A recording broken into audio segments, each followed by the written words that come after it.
اللہ وحدہ لا شریک له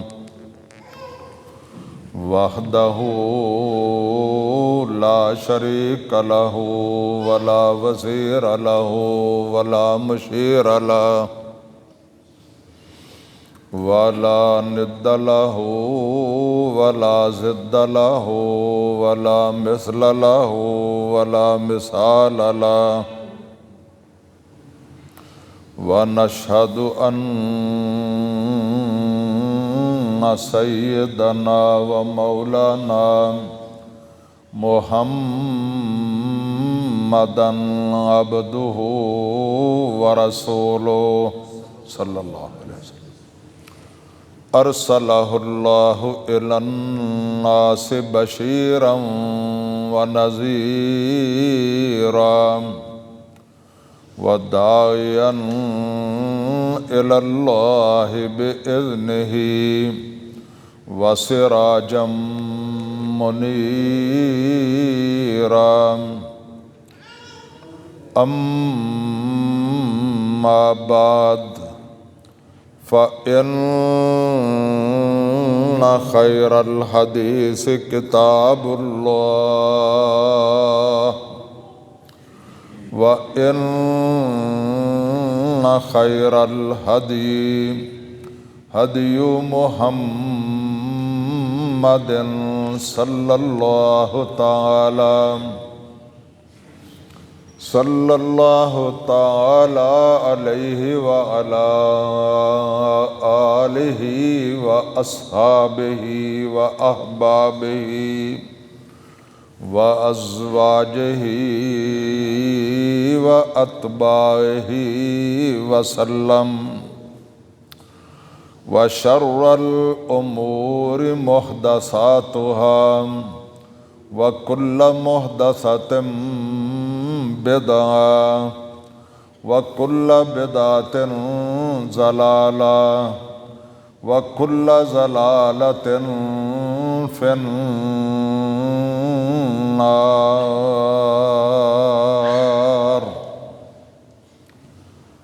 أعوذ بالله السميع العليم من الشيطان الرجيم. بسم الله الرحمن الرحيم.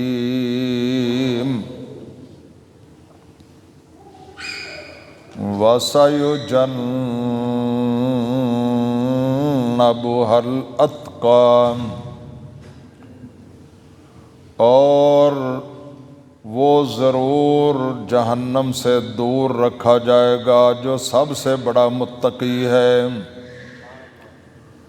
الَّذِي يُؤْتِي مَالَهُ يَتَزَكَّى، جو اس نیت سے اپنا مال اللہ کی راہ میں خرچ کرتا ہے کہ وہ پاک ہو جائے. وَمَا لِأَحَدٍ عِندَهُ مِن نِعْمَةٍ تُجْزَى، اور کسی کا اس کے اوپر کوئی احسان نہیں ہے جس کا وہ بدلہ اتارنا چاہتا ہو. إِلَّا ابْتِغَاءَ وَجْهِ رَبِّهِ الْأَعْلَى، سوائے اس کے کہ وہ اپنے رب کے پاس خوشنودی چاہتا ہے اور اللہ کی رضا حاصل کرنا چاہتا ہے. وَلَسَوْفَ يَرْضَىٰ، اور ان قریب وہ راضی ہو جائے گا. وقال رسول اللہ صلی اللہ تعالی علیہ وسلم: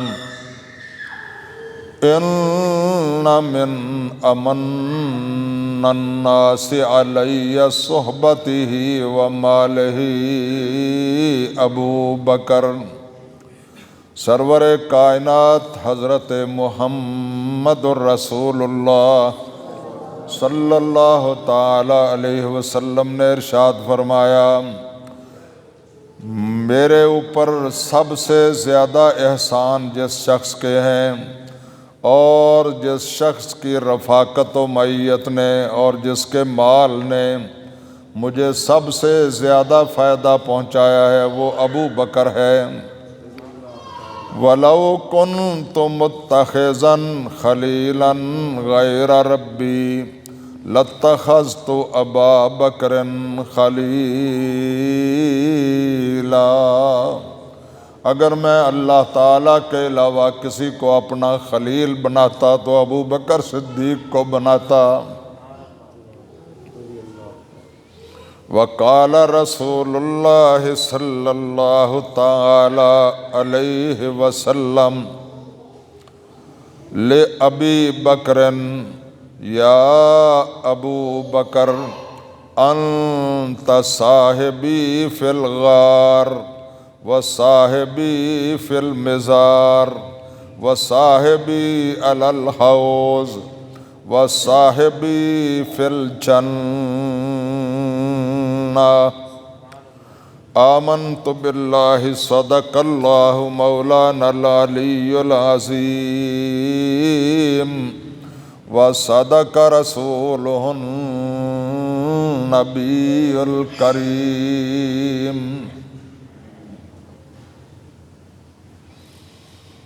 اللہ تعالی وحدہ لا شریک خالق کائنات اور مالک ارض و سما کی حمد و ثنا، تعریف و تسبیح اور مدح و ستائش کے بعد اسی ارحم الراحمین غفور الرحیم کی بارگاہ میں فریاد ہے کہ اے مولا کریم، ہم تمام کے تمام حاضرین اور حاضرات کی طرف سے بھی،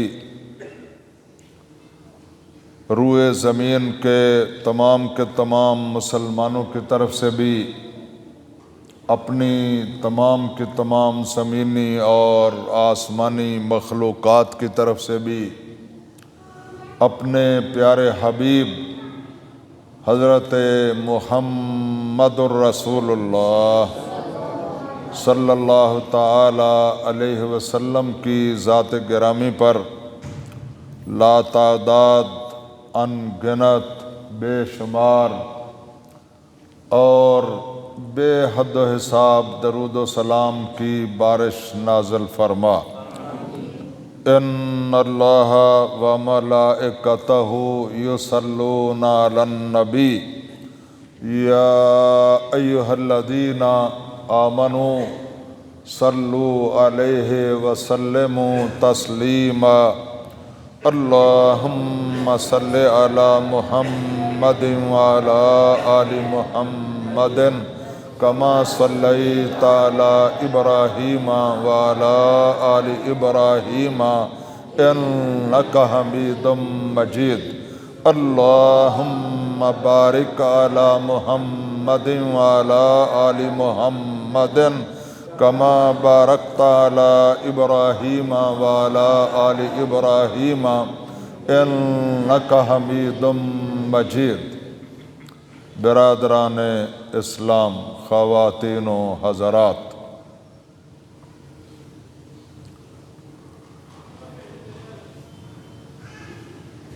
امام الانبیاء حضرت محمد الرسول اللہ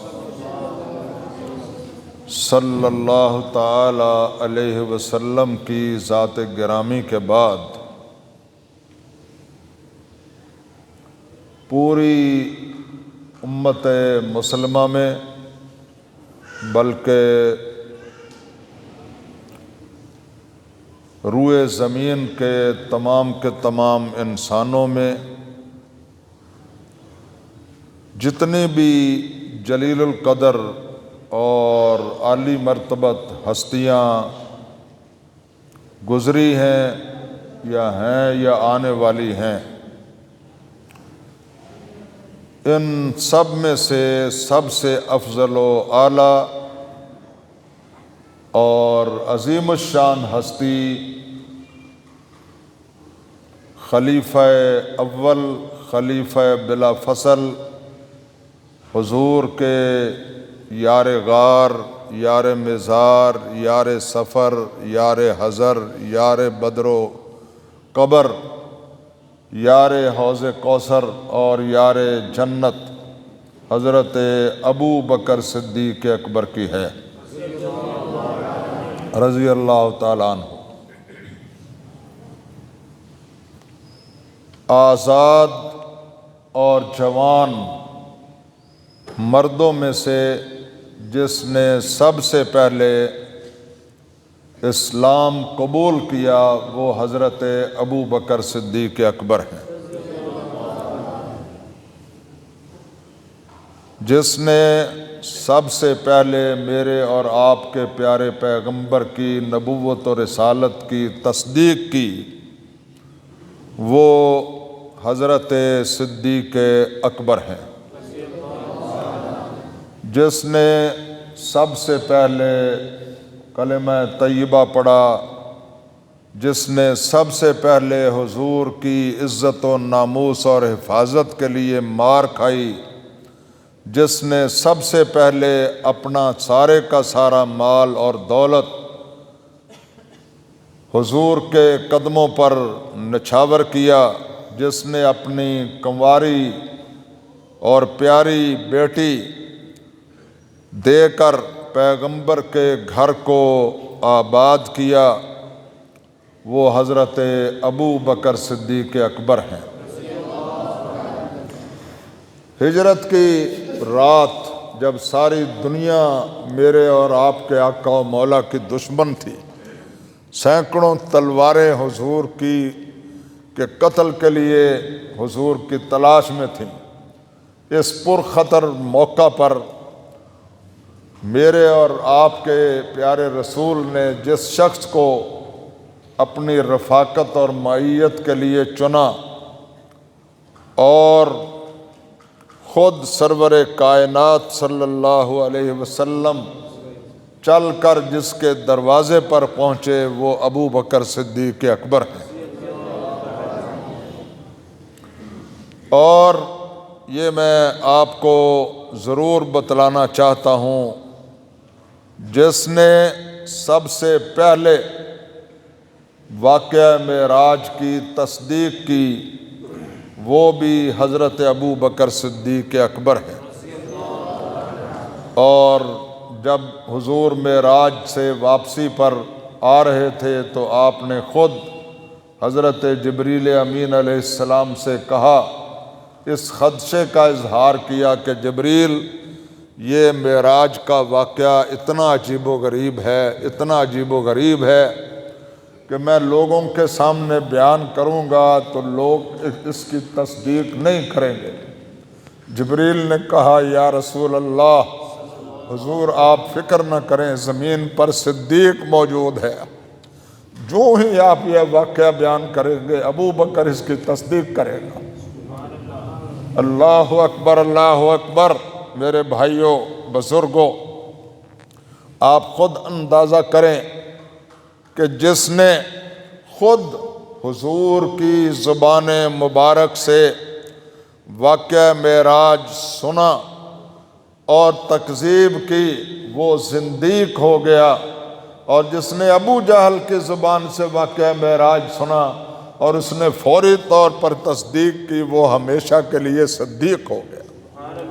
اور جب اس واقعہ کے بعد حضرت ابو بکر سرور کائنات حضرت محمد الرسول اللہ صلی اللہ تعالی علیہ وسلم کے پاس آئے تو آپ نے دور سے دیکھتے ہی حضور کو، حضرت ابو بکر کو بے تابانہ حضور کھڑے ہوئے اور فرمایا، انت الصدیق، انت الصدیق، انت الصدیق، ابو بکر تو صدیق ہے۔ اور اللہ نے جس کے بارے میں کہا، والذی جاء بالصدق وصدق بہ، ایک وہ ذات گرامی جو سچ کو لے کر آئے اور دوسری وہ ذات گرامی جس نے سچ کی تصدیق کی۔ عرش کی بلندیوں سے اعلان ہوا اولئک هم المتقون، یہ متقی ہیں۔ یعنی شاہ ولی اللہ محدث دہلوی رحمۃ اللہ علیہ نے لکھا ہے ابو بکر نبی نہیں ہیں، رسول نہیں ہیں، ان پر وحی نہیں آتی، امتی ہیں، مگر تقوی کے اسی مقام پر فائز ہیں قرآن کی اس آیت کے روح سے جس مقام پر محمد رسول اللہ فائز ہے۔ اور میرے بھائیوں بزرگوں، حضرت ابو بکر صدیق اکبر، اونچی آواز سے کہو رضی اللہ تعالی عنہ۔ شاہ ولی اللہ محدث دہلوی رحمۃ اللہ علیہ نے یہ بھی لکھا، فرماتے ہیں کہ ہجرت کی رات غار ثور میں حضور کی گود میں، ابو بکر کی گود میں، ہجرت کی رات غار ثور میں ابو بکر کی گود میں حضور یوں پڑے تھے جیسے رحل پر اللہ کا قرآن کھلا ہوا۔ اور کہنے والے نے کہا یہ حسن ساتھ عشق کے کیا لاجواب ہے، یہ حسن ساتھ عشق کے کیا لاجواب ہے، رکھی ہوئی رحل پر خدا کی کتاب ہے۔ یہ وہ ہستی ہیں کہ جنہوں نے حضور کی حفاظت کے لیے، آپ کو بچانے کے لیے اپنی جان کو ہر موقع پر خطرات میں ڈالا، اور غار ثور میں بھی جو سوراخ تھا اس میں اپنی ایڑی جو ہے وہ ڈال کر اس کو بند کر دیا، اور جب زہریلا سانپ بار بار کالا ناگ ان کو ڈس رہا تھا تو انہوں نے مقام ادب احترام پیش نظر رکھتے ہوئے بار بار سانپ کی ڈسنے کی تکلیف برداشت کی، مگر اپنا پاؤں نہیں ہلایا، ایسا نہ ہو کہ حضور کی نیند خراب ہو جائے۔ تو عین جب بے تابانہ درد اور تکلیف کی وجہ سے آنکھوں سے آنسو گرے تو وہ پھر آنسو جو ہیں جتنے قیمتی تھے اللہ تعالیٰ نے ان کو جذب کرنے کے لیے زمین بھی اتنی قیمتی عطا فرمائی۔ دنیا والے روئے ہیں، کوئی مکہ میں، کوئی مدینہ میں، کوئی کربلا میں، کوئی اور حرمین شریفین میں، پاکستان میں، افغانستان میں، پوری دنیا پر ہر ایک کے آنسو یا تو کپڑوں نے جذب کیے یا زمین نے جذب کیے۔ ابو بکر وہ انسان ہے کہ جس کی آنکھوں سے آنسو گرے تو محمد الرسول اللہ کے رخساروں نے جذب کیے۔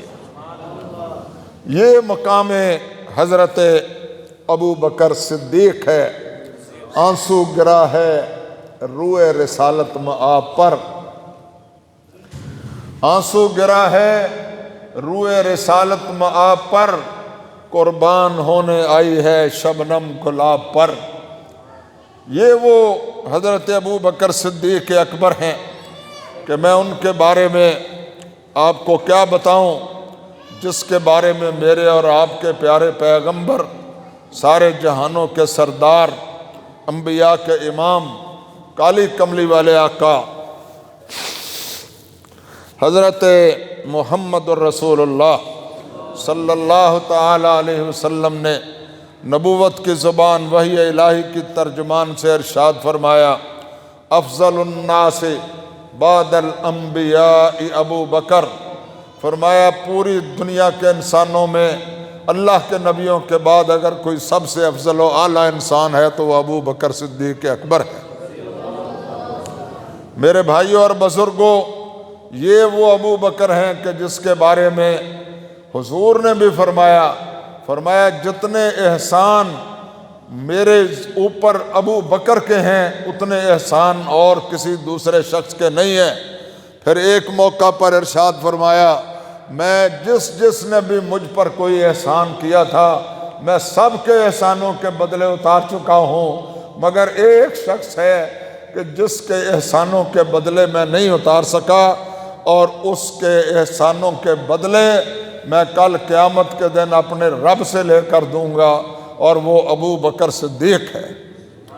آپ خود اندازہ فرما لیں کہ اللہ تعالیٰ خود قرآن میں ارشاد فرما رہے ہیں، فرمایا وَمَا لِأَحَدٍ عِندَهُ مِن نِعْمَةٍ تُجْزَىٰ، اس پر کسی کا احسان نہیں تھا کہ وہ اپنا مال و دولت دن رات خرچ کر رہا تھا اور اپنی جان مال کو لٹا رہا تھا، وہ صرف اور صرف اللہ کی رضا اور خدا کی خوشنودی کے لیے سب کچھ کر رہا تھا۔ اس سے بڑی دلیل اور اس سے بڑی ان کی سچائی کی گارنٹی اور کیا ہو سکتی ہے کہ اللہ نے قرآن میں بیان کر دیا، مگر یہاں کئی لوگ جو ہیں وہ بھونکتے پھر رہے ہیں۔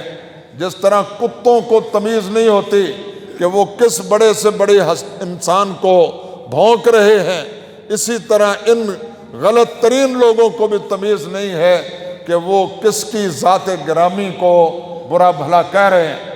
میں آپ کو یہ بتلانا چاہتا ہوں، ان کے بارے میں میرے اور آپ کے آقا و مولا نے ارشاد فرمایا حب ابی بکر و عمر من الایمان، حضرت ابو بکر کی اور عمر کی محبت ایمان ہے، و بغضہما کفر، اور ان سے کے ساتھ بغض رکھنا کفر ہے۔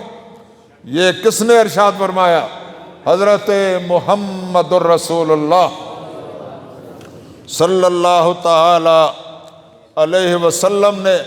حضور کے خادم خاص ہیں حضرت انس رضی اللہ تعالی عنہ، انہوں نے کہا کہ ایک شخص حضور کی خدمت میں حاضر ہوا، اس نے کہا یا رسول اللہ، حضور میرے ماں باپ آپ پر قربان جائیں، قیامت کب آئے گی؟ آپ نے فرمایا تم نے قیامت کے لیے کوئی تیاری کی ہے، کوئی اعمال سر انجام دیے ہیں؟ اس نے کہا یا رسول اللہ، اس نے یہ کہا یہ نہیں ہے کہ وہ ہماری طرح کا بے عمل مسلمان تھا اور نمازیں بھی نہیں پڑھتا تھا، روزے بھی نہیں رکھتا تھا۔ لوگ اس حدیث کو بیان کرتے ہیں اور پھر پورا زور دے کر کہتے ہیں محبت ہی کافی ہے۔ یہ بات نہیں ہے، صحابہ میں سے کوئی ایسا بے عمل آدمی نہیں تھا جس طرح کہ آج کل ہم مسلمان بے عمل ہیں۔ یہ میں بات واضح طور پر عرض کرنا چاہتا ہوں، وہ محبت بھی رکھتے تھے اور محبت کے تقاضے بھی پورے کرتے تھے، محبت کی ذمہ داریوں کو بھی سمجھتے تھے۔ حضور نے فرمایا تم نے کوئی قیامت کی تیاری کی ہے؟ اس نے کہا یار عاجزی اور انکساری کا مظاہرہ کیا، کہا یا رسول اللہ کوئی زیادہ میرے اعمال تو نہیں ہیں، لیکن اللہ اور رسول کے ساتھ پوری محبت رکھتا ہوں۔ حضور نے فرمایا بس پھر تو انہی کے ساتھ ہوگا جن کے ساتھ تو محبت رکھتا ہے۔ یہ بات حضور کے خادم خاص نے حضرت انس رضی اللہ تعالیٰ عنہ نے بیان کی، اور اس کے بعد انہوں نے کہا لوگو میں ابو بکر و عمر سے محبت رکھتا ہوں اور مجھے یقین ہے میں بھی ان کے ساتھ ہی ہوں گا۔ اللہ تعالیٰ ہم سب کو بھی ان عظیم ہستیوں سے دلی محبت اور پیار رکھنے کی توفیق عطا فرمائے۔ میں آپ کی خدمت میں عرض کرنا چاہتا ہوں، آپ دیکھیں میرے اور آپ کے آقا و مولا پہاڑ پر کھڑے ہیں احد کے اوپر، اور حضور ہیں، حضرت ابو بکر ہیں، حضرت عمر فاروق اعظم ہیں، حضرت عثمان غنی ہیں۔ یہ پہاڑ کے اوپر جب پہنچے ہیں تو پہاڑ نے، مورخین نے، محدثین نے، مفسرین نے لکھا، خوشی سے جھومنا شروع کیا کہ دنیا کی سب سے جلیل القدر ہستیاں آج میرے اوپر تشریف فرما ہے۔ اللہ اکبر، کیا میری قسمت ہے اور کیا میرے نصیب ہے کہ امام الانبیاء ہیں اور ان کے عظیم ترین رفقا میرے اوپر تشریف لائے ہیں۔ اس نے جھومنا شروع کیا، ہلنا شروع کیا، تو حضور نے زور سے پہاڑ کے اوپر اپنا پاؤں مارا، فرمایا اسکن یا صبیر، اے پہاڑ ٹھہر جا، فَإِنَّمَا عَلَيْكَ نَبِيٌّ وَصِدِّيقٌ وَشَهِيدان، تیرے اوپر ایک اللہ کا نبی ہے، ایک صدیق ہے اور 2 شہید ہیں۔ آپ اندازہ فرمائیے۔ اور یہ بھی میں آپ کو بتاؤں، ایک دن میرے اور آپ کے آقا و مولا، ذرا منظر اچھی طرح ذہنوں میں، حضور نے بھی یہ فرمایا صحابہ یہ منظر اپنے دل و دماغ میں منعکس کر لو۔ حضور تشریف لائے مسجد کے مین گیٹ پر اور دروازے پر آ کر اس طرح آپ تشریف لا رہے تھے، آپ کا دایاں ہاتھ حضرت ابو بکر صدیق اکبر کے کندھے پر تھا اور بایاں ہاتھ حضرت عمر فاروق اعظم کے کندھے پر تھا۔ تو آقا علیہ السلام دونوں کے درمیان تشریف لا رہے تھے، دروازے پر آ کر رک گئے۔ اب لوگوں نے دیکھا، ہر دل تڑپ رہا تھا کہ آگے تشریف لائیں، لیکن آپ وہاں رکے رہے اور فرمایا یہ منظر جو ہے اچھی طرح ذہن نشین فرما لیں میرے تمام کے تمام صحابہ کرام، کہ جس طرح آج ہم مسجد نبوی میں اکٹھے داخل ہو رہے ہیں، اسی طرح اکٹھے ہم قبروں سے اٹھیں گے اور اسی طرح اکٹھے ہم جنت میں داخل ہوں گے۔ آپ بتائیں یہ شان اور مقام، یہ مرتبہ بلند ملا جس کو مل گیا۔ ذالک فضل اللہ یؤتیہ من یشاء واللہ ذو الفضل العظیم۔ یہ اتنا عظیم الشان انسان میرے بھائیوں اور بزرگوں، اور جب خلیفہ بنتے ہیں، خلیفہ بنے ہیں حضور کی رحلت پاک کے بعد خلیفہ بنایا گیا، سب سے پہلے حضرت عمر فاروق اعظم نے ان کے ہاتھ پر بیعت کی، پھر باقی تمام لوگوں نے، حضرت علی المرتضیٰ شیر خدا رضی اللہ تعالیٰ عنہ نے، سب نے بیعت کی۔ جھوٹ بولتے ہیں جو کہتے ہیں اختلافات تھے، تنازعات تھے۔ میں اللہ کی قسم کھا کر کہتا ہوں اگر اختلافات ہوتے، تنازعات ہوتے تو پھر اسلام محفوظ نہ رہتا، اسلام پوری دنیا میں غالب نہ آتا۔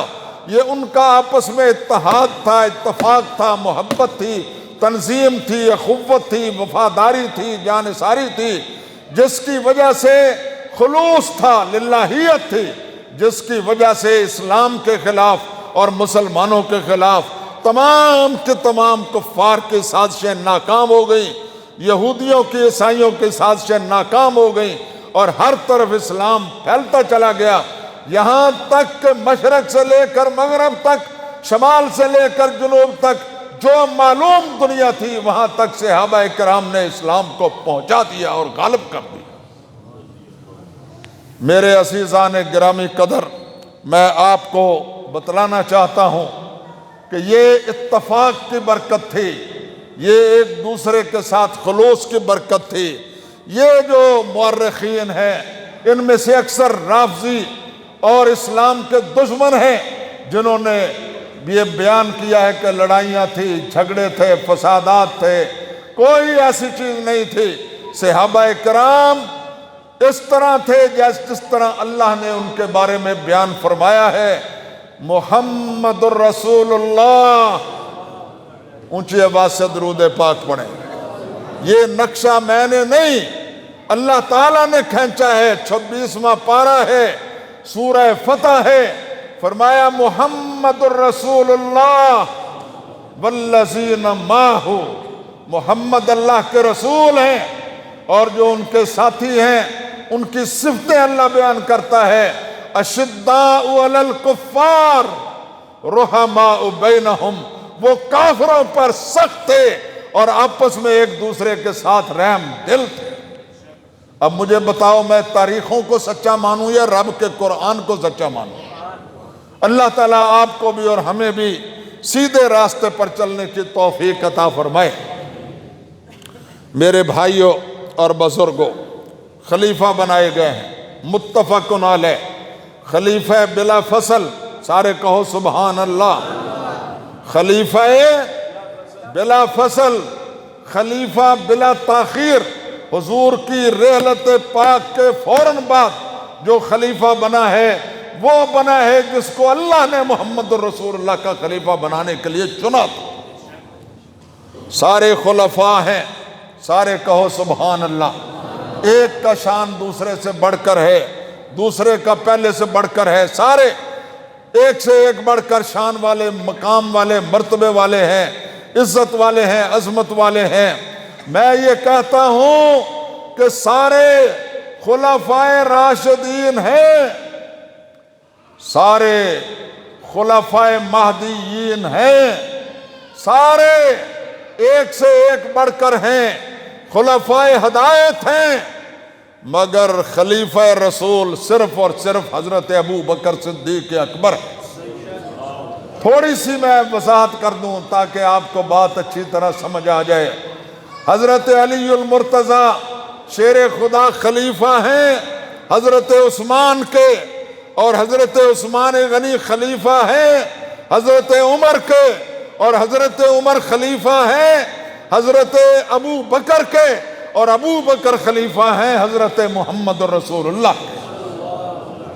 یہ ہیں خلیفہ بلا فصل کہ حضرت علی المرتضی شیر خدا رضی اللہ تعالیٰ عنہ فرماتے ہیں کہ میں وہاں سے کوئی غیر حاضر بھی نہیں تھا، میں وہیں موجود تھا، میں کوئی غائب بھی نہیں تھا، میں اسی جگہ پر موجود تھا، اور میں بیمار بھی نہیں تھا، میں بالکل تندرست و توانا صحت مند تھا جس وقت سرور کائنات حضرت محمد الرسول اللہ صلی اللہ علیہ وسلم نے اپنی آخری بیماری کے عالم میں فرمایا مرو ابا بکرن فلیصلی بالناس، ابو بکر کو کہو کہ وہ لوگوں کو نماز پڑھائے۔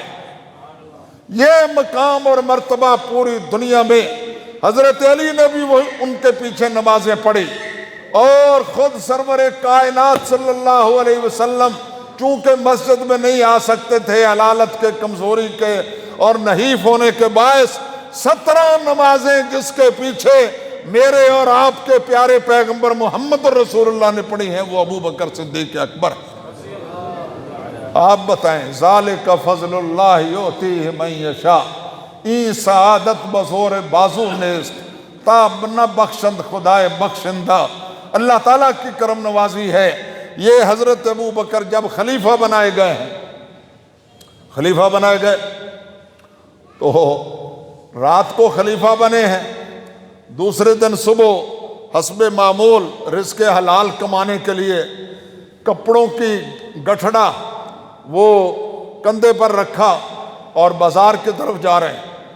آگے سے سیدنا عمر فاروق اعظم رضی اللہ تعالیٰ عنہ ملے، کہا حضرت کدھر جا رہے ہیں؟ انہوں نے کہا کہ بھائی اپنے روزگار کے لیے جا رہا ہوں، رزق حلال کمانے کے لیے، تجارت جو میرا پیشہ ہے ہمیشہ سے، ادھر ہی جا رہا ہوں۔ انہوں نے کہا یہ باتیں ذرا قابل غور ہیں، توجہ سے دل و دماغ کے دروازے کھول کر ذرا سنیں اسلام کیا ہے۔ انہوں نے کہا حضرت خلیفہ رسول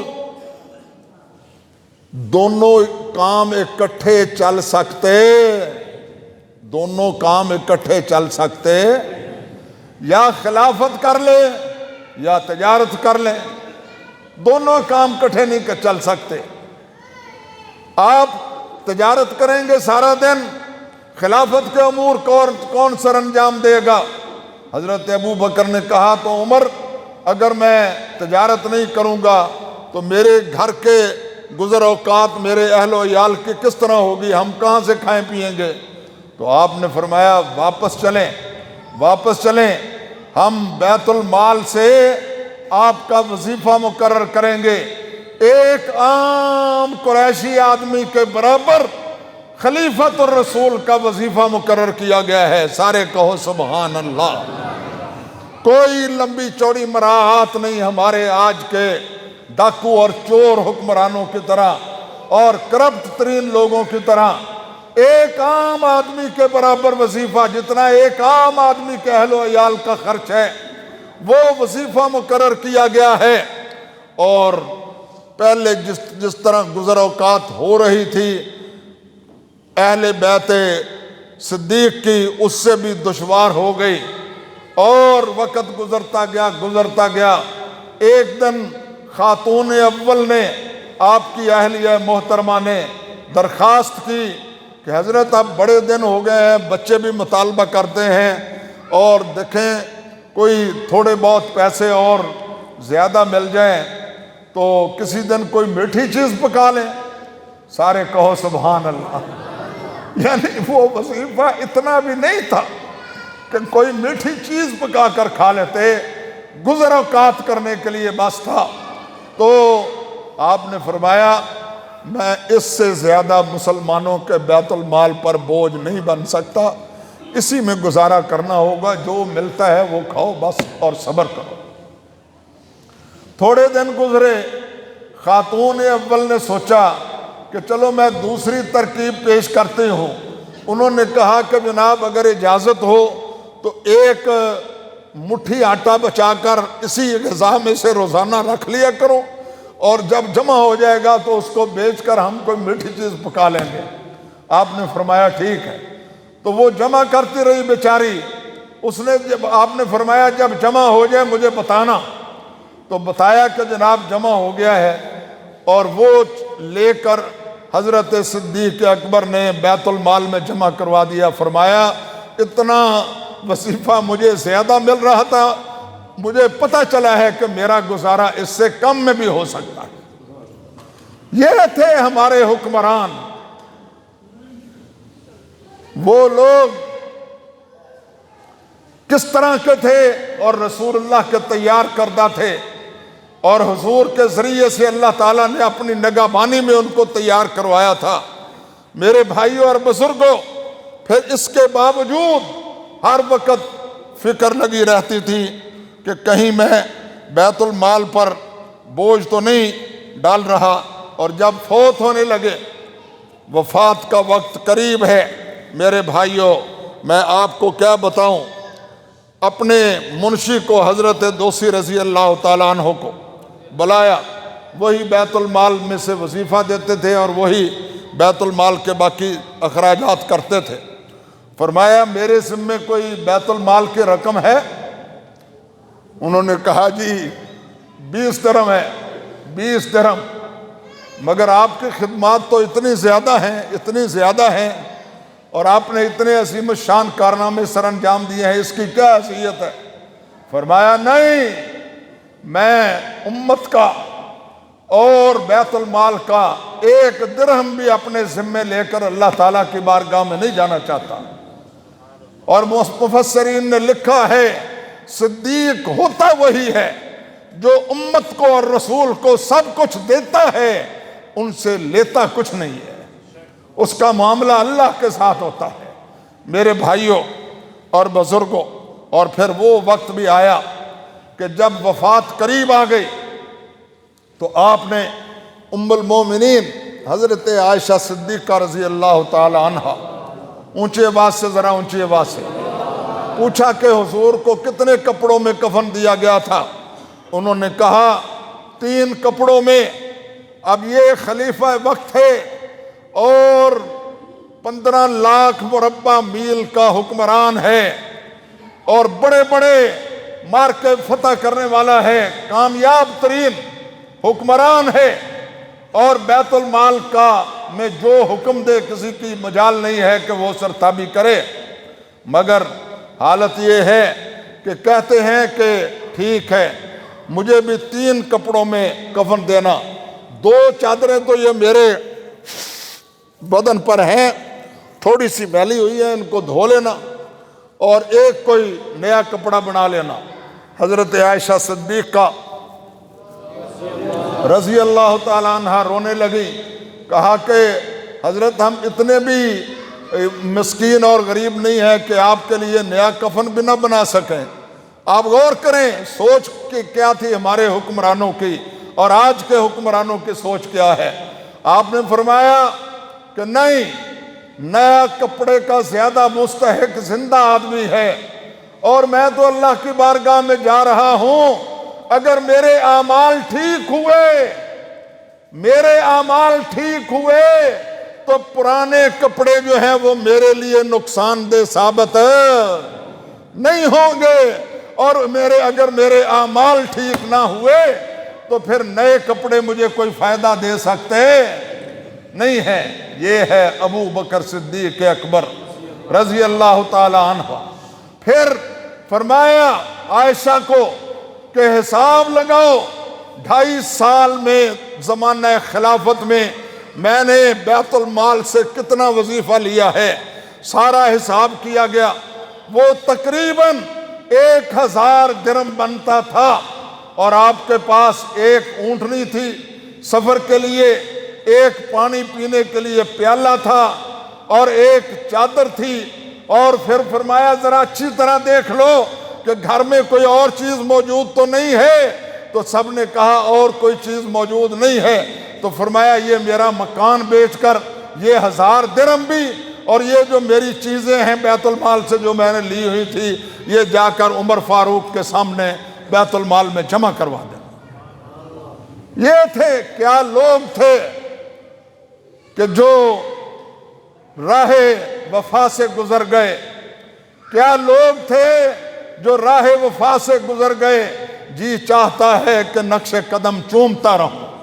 اللہ تعالی ہمیں اور تمام لوگوں کو ان کا مقام اور مرتبہ سمجھنے کی توفیق عطا فرمائے۔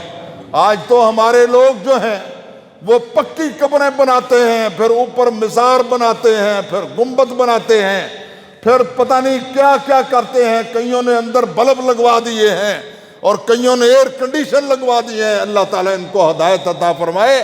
حضرت ابو بکر صدیق اکبر نے واضح کر دیا اگر اعمال صحیح ہوں گے تو کوئی پرانا کپڑا یا کمزور قبر جو ہے وہ اس کے لیے نقصان دہ نہیں ہو سکتی، اور اگر اعمال صحیح نہ ہوئے تو سونے کا بھی کفن پہنا لو اس کی نجات نہیں ہو سکتی۔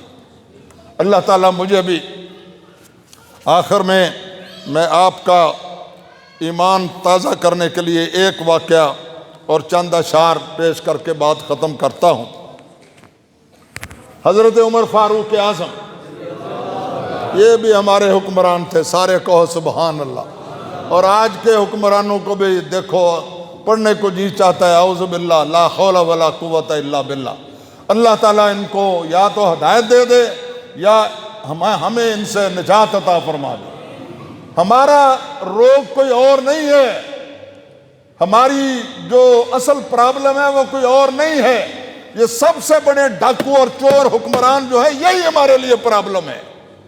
بے وجہ تو نہیں ہے چمن کی تباہیاں، کچھ باغباں ہیں برق و شرر سے ملے ہوئے۔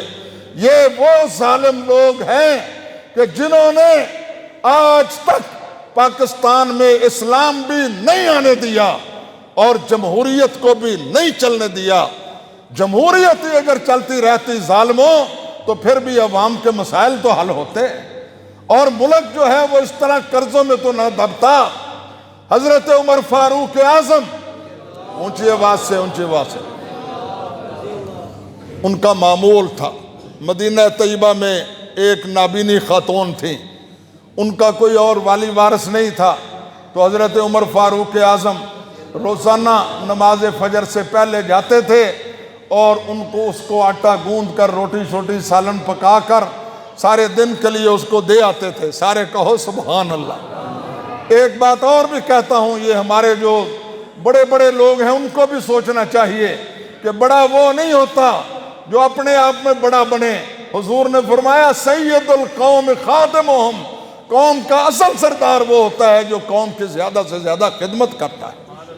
اور میرے حضور نے فرمایا افضل الاشغال خدمت الناس، سب سے بہترین اور محبوب ترین اللہ کی بارگاہ میں وہ مصروفیت اور مشغولیت ہے جو مخلوق کی خدمت میں گزرے۔ میرے بھائیوں اور بزرگوں، تو جاتے تھے روزانہ۔ اب ابو بکر خلیفہ بن گئے، اب حضرت عمر فاروق اعظم معمول کے مطابق گئے، تو کیا دیکھتے ہیں کہ نابینی خاتون کے سارے کام ان کے جانے سے پہلے ہو چکے۔ کہا کوئی آ گیا ہوگا ہے، تو دوسرے دن پھر گئے، پھر پہلے ہو چکے ہیں سارے کام۔ حیران ہوئے کہ بھئی کون ہے جو سب سے پہلے۔ تیسرے دن جو ہے وہ راستے پر بیٹھ گئے کہ دیکھتا ہوں کون ہے، تو حضرت ابو بکر صدیق اکبر تشریف لائے۔ اور نماز سے بہت پہلے سارے کام کر کے واپس جانے لگے تو حضرت عمر نے کہا میں پہلے ہی سمجھتا تھا کہ کوئی شخص اگر نیکیوں کے کام میں مجھ سے آگے بڑھ سکتا ہے تو وہ ابو بکر صدیق ہی ہو سکتا ہے۔ اللہ تعالی ہمیں بھی یہی شوق اور ذوق عطا فرمائے۔ حبیب کبریا کی ہر ادا کو جاننے والا، حبیب کبریا کی ہر ادا کو جاننے والا، نبوت کے ہر ایک انداز کو پہچاننے والا، جنون جس سے سیکھے ہیں سلیقے جان ساری کے، سکھائے عشق کو آداب جس نے خاک ساری کے، متاع جاں کو جس نے سوز کے سانچے میں ڈھالا ہے، وہ جس کے فقر کا انداز ساری دنیا سے نرالا ہے، خلافت کی قبا کو جس نے حسن سادگی بخشا، جہاں بانی کی فطرت کو شعور عاجزی بخشا، نگہباں تھا رعایا کا لبوں پر تھیں مناجاتیں، اور نگہباں تھا رعایا کا لبوں پر تھیں مناجاتیں، خلافت کے لیے دن تھے عبادت کے لیے راتیں۔ اللہ تعالیٰ مجھے بھی اور آپ کو بھی، حضور نے تو فرمایا ہی تھا اقتدوا بالذین من بعد ابو بکر و عمر، اور ہمارے حضرت علامہ اقبال رحمۃ اللہ علیہ انہوں نے بھی فرمایا تازہ کن آئین صدیق و عمر، چوں صبا بر لالہ صحرا گزر، ابو بکر و عمر کے آئین کو تازہ کرو اور ساری دنیا میں بہار بن کر چھا جاؤ۔ اللہ تعالی ہمارے حکمرانوں کو ہدایت عطا فرمائے۔ یہ تو اتنے گئے گزرے اور اتنے ظالم ہیں کہ باقی سارے ایرے غیرے نتھو خیروں کے ایام مناتے ہیں، چھٹیاں کرتے ہیں، مگر ان کو توفیق نہیں ملتی کہ حضرت ابو بکر و عمر کے یوم پر بھی چھٹی کر دیں تاکہ لوگوں کو پتہ چلے کہ بھی ان کا شان اور مقام کیا ہے۔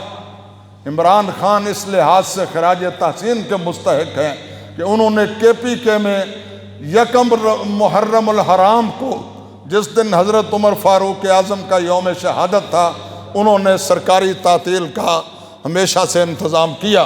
اللہ ہمارے حکمرانوں کو بھی توفیق عطا فرمائے۔ یہ کیوں نہیں کرتے؟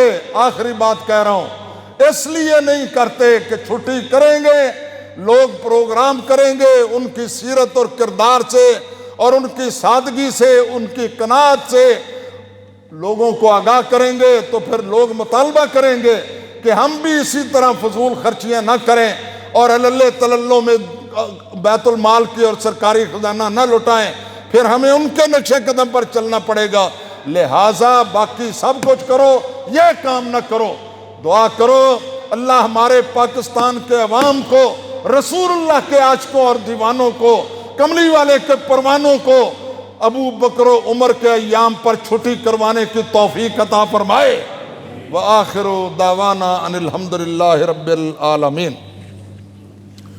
میں نے نماز کسی اور مسجد میں جا کر پڑھنی ہے بامر مجبوری، تو آپ حضرات جو ہیں یہ حضرت خطبہ پڑھ دیں اور جماعت کروا دیں، یہ میری طرف سے ڈال دیں۔ اللہ اکبر، لا الہ الا اللہ۔